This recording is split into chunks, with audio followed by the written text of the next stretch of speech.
인간관계는 친구를 만들고 적을 만들지 않는 것에서 시작된다. 데일 카네기 인간관계론은 이런 인간관계의 핵심을 꿰뚫는다. 친구를 만들고 사람을 설득하는 법이라는 제목으로 1936년 처음 출간된 데일 카네기의 책은 80년 넘게 수많은 사람들에게 영향을 끼쳐왔다. 이후에 나온 모든 자기계발서들이 이 책의 영향을 받았다고 해도 과언이 아니다. 세계적인 투자자 워린 버핏의 인생을 바꾼 책이자 누구나 꼭 읽어야 할 책이기도 하다. 네, 오늘 현대 지성 출판사에서 나온 데일 카네기 인간관계론을 소개해 드리겠습니다. 먼저 저자 소개를 하겠습니다. 데일 카네기 1888년 미국 미주리주에서 가난한 농부의 아들로 태어났다. 새벽 3시부터 농사일을 도와야 하는 어려운 환경 속에서도 배움에 대한 그의 열의는 식지 않았다. 카네기는 어렸을 때부터 사람들 앞에서 말하기를 즐겼으며 학교 토론팀에서 활발하게 활동했다. 워린스버그 주립 사범대학을 졸업한 후에는 교사, 세일즈맨 등 사람을 대하는 다양한 직업을 거쳤다. 세일즈맨 생활을 은퇴한 뒤에 생활고를 겪기도 했으나 1912년 YMCA에서 대화 및 연설 기술을 강연하면서 인생의 전환점을 맞이했다. 그때까지 성인들 대상으로 인간관계에 대해 알려주는 강연은 전무했다. 카네기의 강의는 풍성한 사례와 함께 당장이라도 적용할 수 있는 실용적인 원칙들을 제시했고 대중들은 이에 열광했다. 그의 강연은 사람들이 자신의 경험과 성취를 나누는 나눔의 장이 되었다. 이어서 그는 카네기 연구소를 설립해 인간 경영과 자기 개발 분야에서 기념비적인 업적을 남겼다. 처세, 자기 관리, 화술, 리더십 등에 대한 그의 가르침은 지금까지도 수많은 사람들을 성공으로 이끌고 있다. 카네기의 책들은 핵심을 찌르는 원칙들로 정평이 나 있다.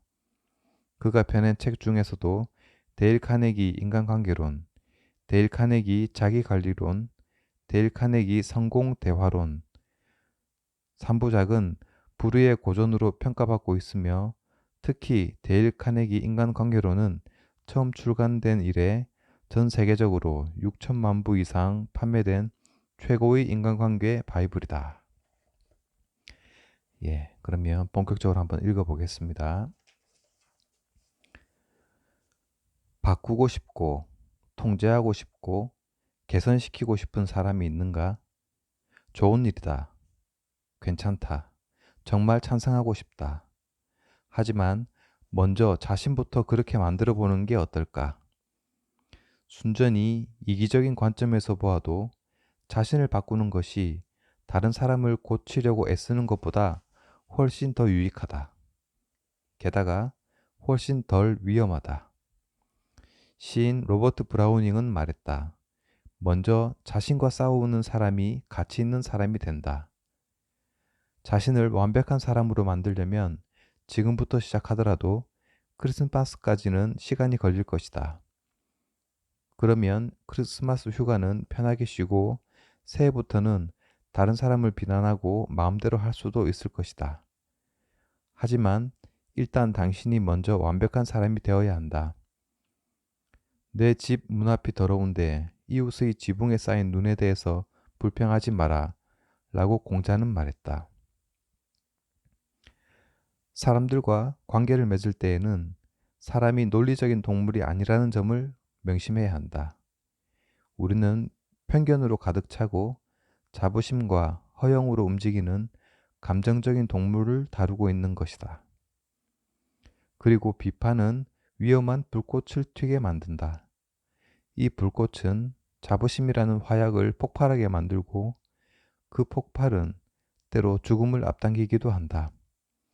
예를 들어 레너드 우드 장군은 질책을 받고 프랑스로의 출정을 허가받지 못했는데 자존심에 상처가 난 나머지 얼마 못 가 죽었다. 토머스 하디는 영문학을 풍성하게 만들어준 최고의 소설가 중 한 명이다. 그런 하디조차 심각한 비판을 받고는 펜을 영원히 꺾어버렸다. 영국의 시인 토머스 체터턴은 비난을 견디지 못하고 자살했다. 벤저민 프랭클린은 어렸을 때는 눈치도 없고 요령부득인 사람이었지만 나중에는 사람들을 잘 사귀고 인간관계에 재주를 보이며 프랑스 대사까지 역임했다. 그의 성공 비결은 무엇이었을까? 저는 누구도 험담하지 않습니다. 그는 말했다. 제가 아는 모든 사람들을 좋게 이야기합니다. 바보라도 비판하고 비난하고 불평하는 정도는 할 수 있다. 사실 대부분의 바보들은 비판하고 비난하고 불평을 늘어놓는다.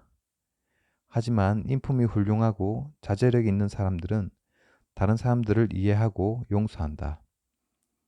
칼라일은 말한 바 있다. 보잘것없는 사람들을 다루는 방식을 보면 그 사람이 위인인지 아닌지를 알 수 있다. 사람들을 비난하는 대신 이해하려고 노력해보자. 왜 그 사람들이 그런 일을 했는지 이해하려고 애써보자. 비판보다는 훨씬 더 도움이 되고 재미있을 것이다. 그러다 보면 공감, 관용, 친절도 몸에 배게 된다. 모든 것을 알게 되면 모든 것을 용서하게 된다. 영국의 대문호 셰무얼 존스는 다음과 같이 말한 적이 있다. 하느님도 심판의 날이 오기 전까지는 인간을 심판하지 않으시겠다고 하셨다. 그런데 당신과 내가 감히 그래서야 되겠는가?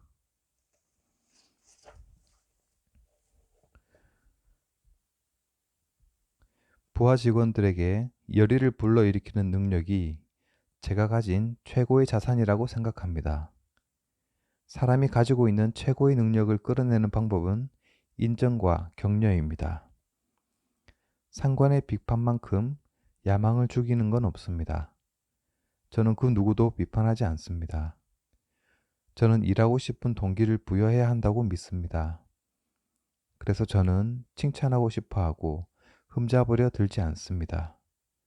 제가 정말 좋아하는 것이 있다면 진심으로 칭찬하며 그 칭찬을 아끼지 않는 것입니다. 슈와브는 이 말을 실천했다. 하지만 보통 사람들은 어떤가? 정반대로 행한다. 사람들은 어떤 것이 마음에 들지 않으면 부하 직원들을 쥐잡듯이 잡고 마음에 들면 아무 말도 하지 않는다. 살면서 많은 사람들을 만났습니다. 세상 여기저기에서 많은 위인들도 만났죠. 슈와브는 말했다. 모든 위인 혹은 지위가 높은 사람들은 하나같이 비판보다는 인정 정신을 가지고 훌륭한 일을 하고 엄청난 노력을 쏟는 사람들이었습니다. 슈와브는 앤드류 카네기가 엄청난 성공을 거둔 가장 두드러진 비결도 바로 그것이라고 솔직하게 말했다. 카네기는 자신의 동료들을 사적으로는 물론 공개적으로도 칭찬했다. 카네기는 심지어 자신의 묘비에서도 자신을 도와주었던 사람들을 칭찬했다. 그는 스스로 묘비명을 썼는데 그 내용은 다음과 같다. 여기에 자신보다 훌륭했던 사람들과 잘 지내는 방법을 알고 있던 사람이 묻혀 있다. 진심에서 우러나온 인정이야말로 록펠러가 다른 사람들을 잘 다룰 수 있었던 비결이었다. 예를 들어보자. 그의 파트너 중 하나인 에드워드 T. 베드포드가 실수를 저질러 남미에서 잘못된 구매를 하여 100만 달러 이상을 날렸을 때였다. 록펠러는 비난을 할 수도 있었다. 하지만 그는 베드포드가 최선을 다했다는 것을 알고 있었다. 그리고 상황은 이미 종결된 다음이었다. 그래서 록펠러는 칭찬할 거리를 찾았다. 그는 베드포드에게 투자한 돈의 60%라도 건졌으니 잘했다고 축하해 주었다. 근사하군. 록펠러는 말했다. 우리는 그처럼 잘하지 못하는데 말이야. 인정과 아첨의 차이는 무엇일까? 간단하다. 하나는 진심이 담긴 것이고 다른 하나는 진심이 없는 것이다. 하나는 마음에서 나오고 다른 하나는 입에서 나온다. 하나는 이기적이지 않고 다른 하나는 이기적이다.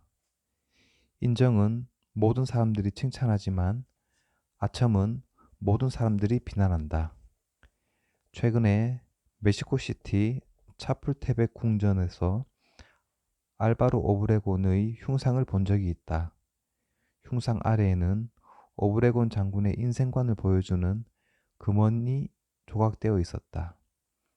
당신을 공격하는 적들을 두려워 말라. 당신에게 아첨하는 친구들을 두려워하라. 에머슨은 말했다. 내가 만나는 모든 사람은 어떤 면에서는 나보다 나은 사람들이다. 내가 그들에게서 배울 것이 있다는 점에서 그렇다. 에머슨 같이 위대한 철학자에게도 이 말이 적용될 수 있었다면 하물며 우리와 같은 보통 사람에게는 1000번은 더 올바른 말이 아닐까? 우리의 업적, 우리의 욕구에 대해 생각하는 걸 잠시 멈추기로 하자. 다른 사람의 장점을 이해하려 노력해보자. 아첨 따위는 잊어버리자. 정직하고 진심에서 우러나오는 인정을 해주기로 하자. 다른 사람을 솔직하게, 진심으로 인정하고 칭찬하라. 그러면 사람들은 당신의 말을 소중하게 받아들이고 평생에 걸쳐 그 말을 보물처럼 여기고 반복할 것이다. 당신이 그 말을 잊은 다음에도 몇 년씩이나 반복할 것이다.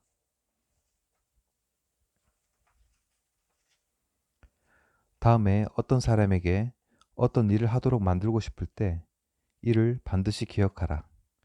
예를 들어 아들이 담배를 끊기를 바란다면 아들에게 설교를 늘어놓으며 당신이 원하는 바를 말하지 마라.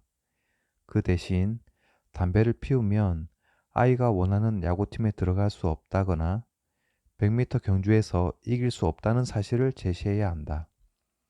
아이는 물론 송아지나 침팬지를 다룰 때에도 기억하면 좋을 내용이다. 예를 들어보자. 하루는 렐프 월도 에머슨과 그의 아들이 송아지를 축사에 집어넣으려고 낑낑대고 있었다. 하지만 이들은 자신이 원하는 것만 생각하는 흔한 실수를 저질렀다. 에머슨은 뒤에서 밀고 아들은 앞에서 끌어당기고만 있었다. 한편 송아지 역시 자신이 원하는 대로 행동하고 있었다. 송아지는 완강히 네 발로 버티며 목초지를 떠나지 않으려 했다. 한 아일랜드 출신 하녀가 부자가 마주한 어려운 상황을 목격했다. 그녀는 물론 에머슨처럼 에세이나 책을 쓸 정도로 학식이 있는 사람은 아니었다. 하지만 최소한 이 경우에서만큼은 에머슨보다 훨씬 더 나은 상식을 가지고 있었다. 인간의 상식이 아닌 송아지의 상식이라고 할 수도 있겠다. 그녀는 송아지가 무엇을 원할지 생각해 보았다. 그래서 그녀는 송아지 입에 손가락을 집어넣고 송아지가 그 손가락을 빠는 동안 어렵지 않게 축사로 송아지를 끌고 갈 수 있었다. 나는 각 시즌마다 강연을 개최하기 위해 뉴욕 한 호텔의 그랜드 볼륨을 20일간 빌린다. 그런데 한 시즌이 막 시작할 무렵 느닷없이 이전 사용료보다 거의 3배에 달하는 돈을 내라는 통보를 받은 적이 있다. 이미 티켓들은 인쇄 후 배포되었고 모든 공지가 끝난 상황이었다. 나로서는 당연히 이 인상분을 내고 싶지 않았다. 하지만 내가 원하는 바를 호텔에 이야기해봐야 무슨 소용이 있겠는가. 사람들은 자신이 원하는 것에만 관심이 있기 마련이다. 그래서 며칠 후 나는 지배인을 만나러 갔다. 편지를 받았을 때 조금 놀랐습니다. 나는 말했다. 하지만 그 일로 당신을 탓하고 싶지는 않습니다. 제가 당신 입장이더라도 비슷한 편지를 썼을 테니까요. 호텔 지배인 일이란 게 가능한 한 많은 수입을 올리려 노력하는 거죠. 그렇지 못하면 해고를 당할 테고 또 그래야 마땅하죠. 자, 꼭 사용료를 올리셔야만 하겠다면 종이 한 장을 꺼내 지배인님께 어떤 이익과 손해가 생겨날지 적어보기로 합시다. 그리고 나는 편지지를 한 장 꺼내어 한가운데 선을 긋고 한쪽에는 장점, 다른 쪽에는 단점이라고 적었다. 장점란에는 다음과 같이 썼다. 볼륨에 여유가 생긴다. 그리고 이어 말했다. 볼륨이 비면 무도회나 대규모 집회에 빌려줄 수 있습니다. 이는 커다란 장점이죠. 왜냐하면 강연에 대여해 얻는 돈보다는 그런 행사가 훨씬 후하게 사용료를 책정해 주기 때문입니다. 한 시즌이 끝나는 20일 동안 저에게 볼륨을 묶어 놓으면 다른 방식으로 임대할 때보다 수익 면에서 손실이 발생할 것이 확실합니다. 자, 이제 단점들을 살펴봅시다. 우선 제게서 받을 수 있는 수익이 늘어나는 게 아니라 오히려 줄어들게 될 것입니다. 사실은 전혀 받을 수 없게 될 것입니다. 저는 지배인님이 요구하는 이용료를 지불할 수 없기 때문입니다. 하는 수 없이 다른 장소에서 강연을 열어야만 하겠지요. 지배인님께는 또 다른 단점이 있습니다. 이 강연으로 인해 교육 수준이 높고 교양 있는 많은 사람들이 이 호텔을 찾습니다. 이는 지배인님께 훌륭한 광고 기회가 아닙니까? 그렇지 않은가요?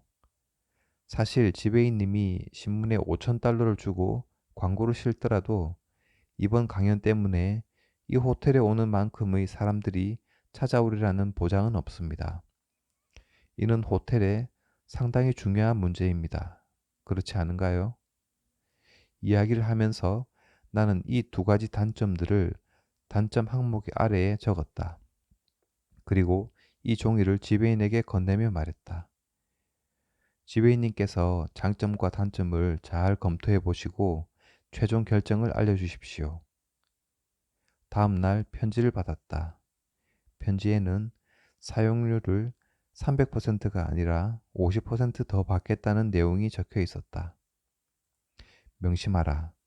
나는 내가 원하는 바를 한마디도 않고 애누리를 받았다. 나는 줄곧 상대방이 원하는 바에 대해 그리고 그가 어떻게 그것을 얻을 수 있는지에 대해 이야기했다. 다른 사람들과 같이 일반적인 행동을 했다고 생각해보자. 내가 지배인의 사무실로 뛰어들어가 말하는 것이다. 사용료를 300% 올리겠다는 게 무슨 소리요? 이미 티켓 인쇄는 끝났고 고지도 다 했다는 걸 당신이 알고 있잖소. 300%라니. 웃기고 있군. 황당해. 나 그 돈 못 냅니다. 그러면 어떤 일이 벌어졌을까? 말싸움이 점점 과열되다가 펄펄 끓고 결국은 폭발해 버렸을 것이다. 말싸움의 결과란 모두 알고 있지 않은가? 그가 틀렸다고 아무리 설득한다 하더라도 자존심 때문에 양보하고 포기하기 쉽지 않았을 것이다.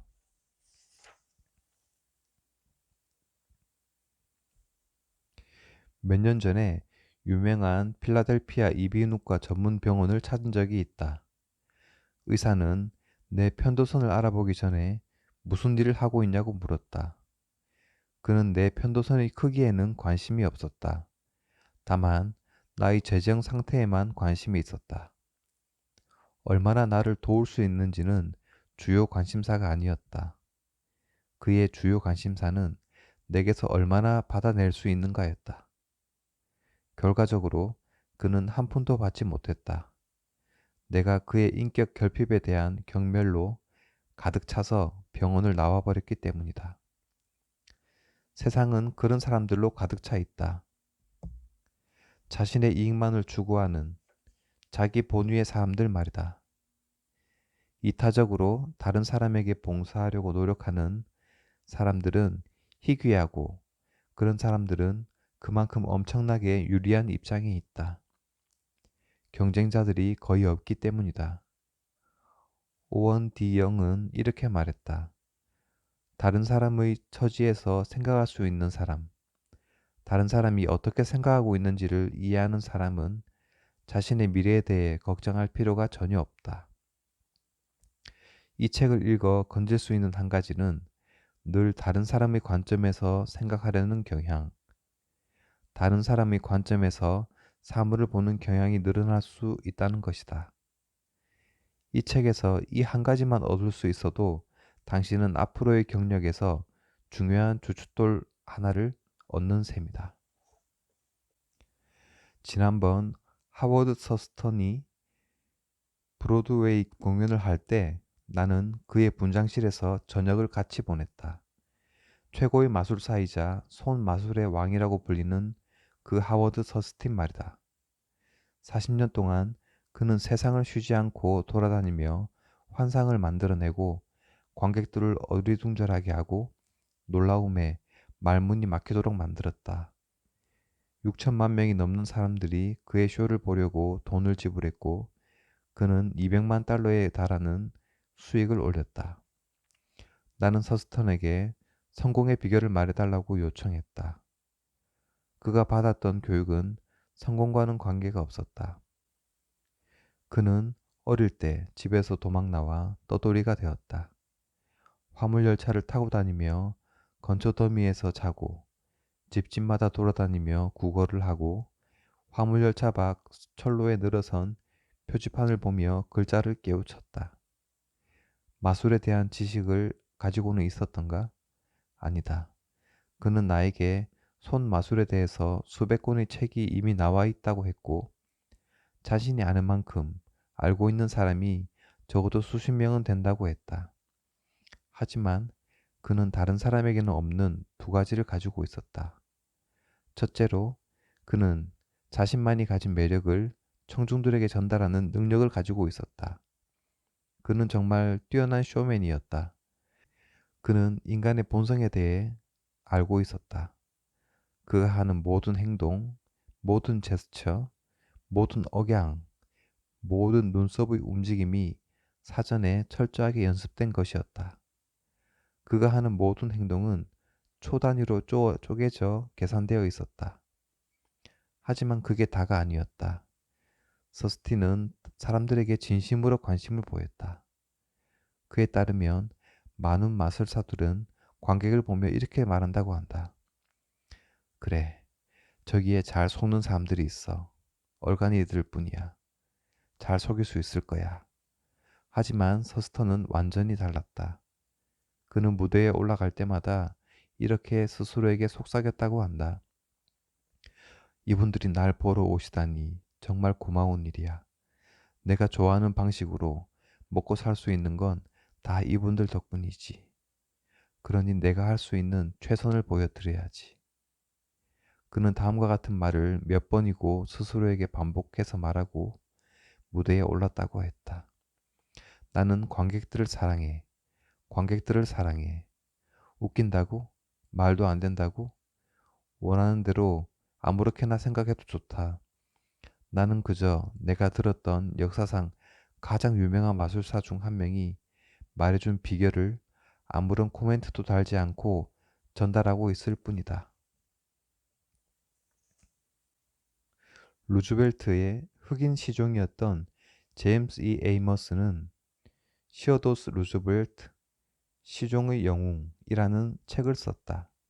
그 책에서 에이머스는 다음과 같은 멋진 일화를 언급했다.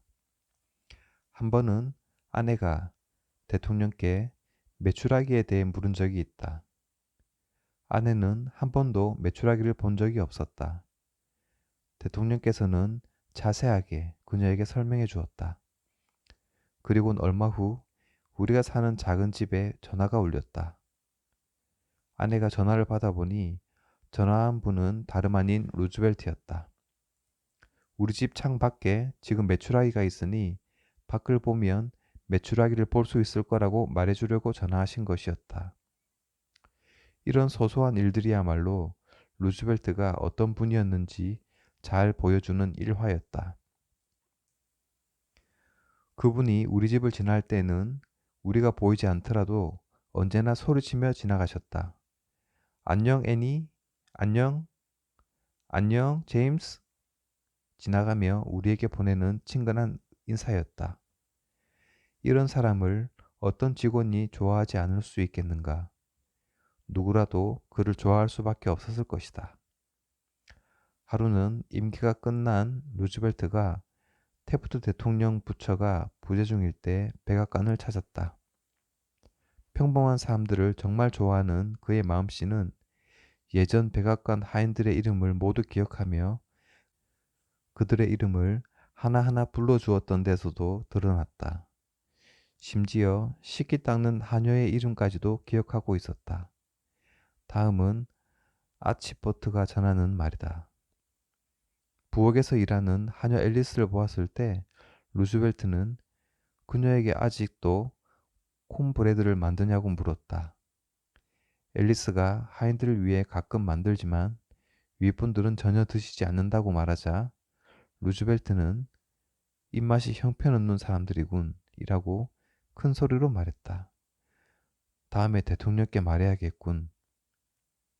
앨리스가 접시에 콘브레드를 올려 루즈벨트에게 건네자 그는 사무실로 걸어가면서 빵을 손에 들고 계속 먹어가며 마주치는 정원사와 일꾼들에게 일일이 인사를 나눴다.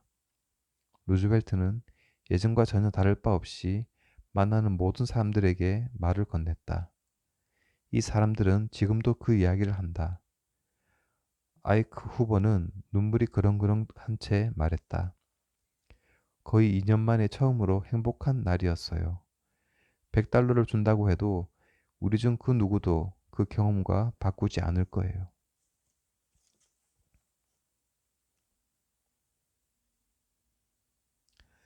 한 번은 프랑스 가수 및 영화배우 모리스 슈발리에와 오후를 보낸 적이 있다.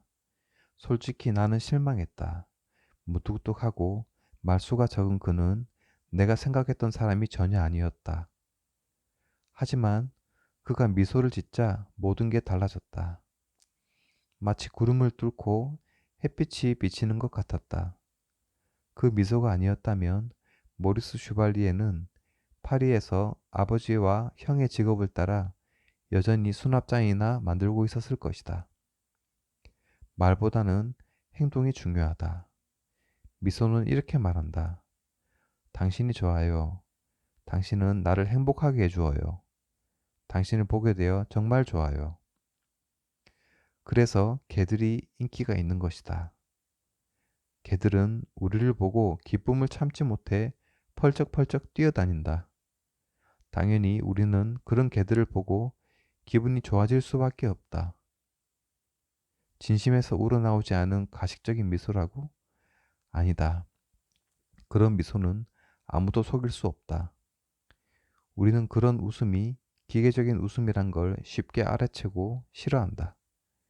내가 말하고자 하는 것은 진짜 미소, 마음을 따뜻하게 만들어주는 미소, 마음에서 우러나오는 미소, 훌륭한 가치를 지니는 미소이다. 뉴욕 대형 백화점의 인사 담당자는 심각한 얼굴을 한 철학 박사보다는 초등학교조차 마치지 못했더라도 사랑스러운 미소를 가지고 있는 소녀를 채용하겠다고 말했다. 미국에서 손꼽히는 고무 회사 중 하나의 대표의사가 내게 말하기를 자신의 관찰 결과 일의 재미를 느끼지 못하는 사람은 어떤 일을 하더라도 성공할 수 없다고 말했다. 이 산업계의 지도자는 다른 데 눈길 주지 않고 열심히 일만 하는 것이 우리의 욕망을 충족시키는 유일한 마법의 열쇠라는 옛 격언을 그다지 믿지 않는다. 그는 말했다. 저는 웃고 즐기며 자신의 일을 했기 때문에 성공했던 사람들을 알고 있어요. 나중에 이 사람들은 자신의 일을 남들처럼, 그러니까 진짜 일처럼 하기 시작했죠. 그러다 보니 일에서 모든 재미를 잃었고, 그래서 실패했습니다. 다른 사람이 만나고 싶어 하는 사람이 되고 싶다면 먼저 당신이 사람들을 만나는 것을 즐겨야 한다. 뒤보노이 씨는 뉴욕의 한 호텔에 빵을 판매하려 노력해왔다. 그는 4년 동안 매주 매니저를 찾아갔다. 매니저가 다니는 사교 모임에도 나갔다. 심지어 호텔의 투숙에서 아예 살기도 했다. 모두가 빵을 팔기 위해서였다. 하지만 실패했다. 인간관계를 배운 후 듀보노이 씨는 말했다. 그러다가 저는 전략을 바꾸기로 마음먹었습니다. 저는 이 사람이 어디에 관심을 갖는지, 그의 마음을 사로잡고 있는 것은 무엇인지 찾아보기로 했습니다. 저는 그분이 미국 호텔인 연합이라는 호텔 경영자들의 모임에 나간다는 것을 알게 되었습니다. 그분은 그 단체의 회원에 만족하지 않고 넘쳐 흐르는 열정으로 인해 그 단체를 대표하는 회장이 되고 나중에는 호텔인 국제연합에도 회장이 되셨습니다. 어디에서 모임이 열리더라도 그곳에 계셨죠. 산을 넘고 사막이나 바다를 건너는 건 문제가 되지 않았습니다. 그래서 다음 날 그분을 뵐 때 저는 그 모임에 대한 이야기를 꺼냈습니다. 대단한 반응을 이끌어냈죠. 대단한 반응이었습니다. 그분은 그 모임에 대해 30분은 이야기하시더라고요. 목소리는 열정으로 넘쳐 흘렀습니다.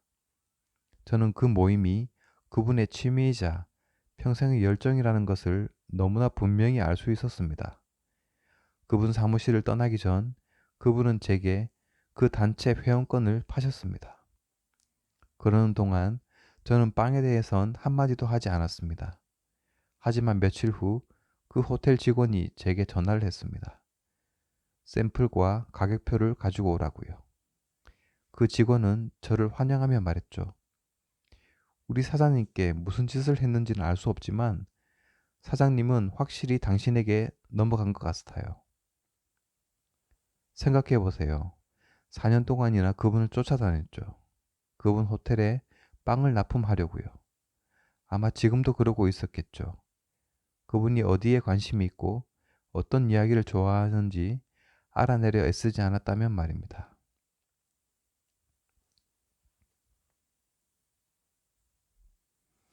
예, 지금까지 데일 카네기 인간관계론 여기에서 총 6부에서 2부까지 소개해드렸습니다. 목차를 읽어드리겠습니다. 1부 사람을 다루는 기본 방법. 꿀을 얻으려면 벌통을 걷어차지 마라. 인간관계의 중요한 비결. 상대방에게 욕구를 불러일으켜라. 사람들이 자신을 좋아하도록 만드는 6가지 방법. 어디서든 환영받는 사람이 되는 방법. 좋은 인상을 주는 간단한 방법. 상대방의 이름을 기억하라. 대화를 잘하는 손쉬운 방법. 사람들의 관심을 끄는 방법. 사람들이 당신을 보자마자 좋아하게 만드는 방법. 네. 내용이 너무 좋은 내용들이 많아서 이거는 2편으로 제작을 해야 될 것 같습니다. 그래서 다음에 뒤에 있는 3부부터 6부까지도 소개하도록 하겠습니다. 예, 끝까지 시청해 주셔서 감사합니다.